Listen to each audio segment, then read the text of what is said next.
বড় মেয়েটা বলছিল কয়েকদিন থেকে আমার হাতের সমোসা খাবে।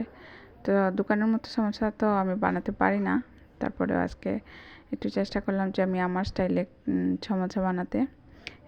তো এখানে কিন্তু আমি নিয়ে নিয়েছি মাংস আর আলু, এটা দিয়েই আজকে বানাবো। তো এখানে আদা রসুন বাটা, তারপরে পেঁয়াজ দিয়ে দিয়েছি, আর এখানে দিয়েছি চিকেন আর আলু।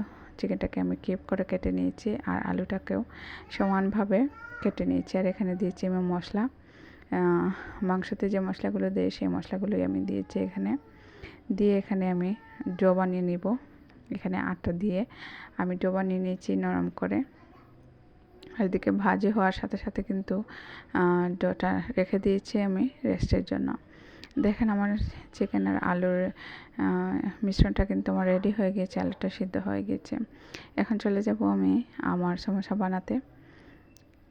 তো যখনই আমার এই আলু আর চিকেনের মিশ্রণটা ঠান্ডা হয়ে যাবে তখনই আমি বানাবো। আসলে আমার বাচ্চারা বাইরের খাবার একটু কমই খায়, তাই আমি চেষ্টা করি মাঝে মাঝে ঘরেই যেন কিছু বানিয়ে খাওয়ানোর জন্য। তো এখানে কিন্তু চলে এসেছি আমি সমোসা বানানোর জন্য। এখানে রুটি বানিয়ে নিয়েছি পাতলা করে, একটু বড় করে একটা রুটি বানিয়েছি।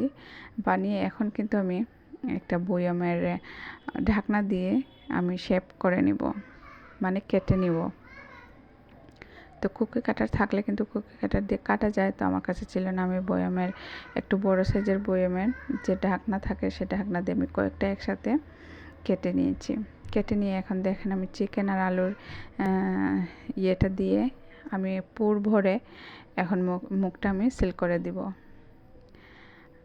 তো একটু পানি কিন্তু সাইডে লাগালে ভালো হয়, মুখটা খুবই ভালোভাবে আটকে যায়। তো দেখেন আমি কিন্তু এক এক করে এখন সবগুলো সমস্যা বানিয়ে নিব। এভাবেই কয়েকটা পাতলা পাতলা করে রুটি করে বড় করে আমি এভাবে কেটে কেটে কয়েকটা বানিয়ে নিয়েছি। সাইজে একটু ছোটো হয়েছে আমারগুলা। তো এখন কিন্তু আমি ভাজতে চলে এসেছি।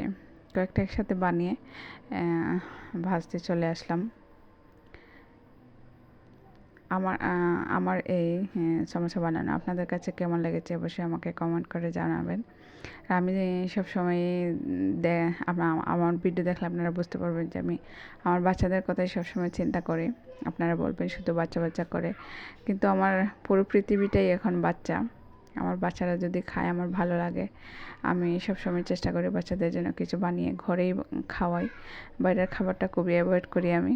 তো এখানে দেখেন আমি মুচমুচে করে সমোসাগুলো ভেজে নিয়েছি। আমার বাচ্চারা পছন্দ করে, এটাই আমার কাছে সার্থক। বাচ্চারা খায়, বাচ্চারা পছন্দ করে আমার হাতের যে কোনো কিছুই বানালে।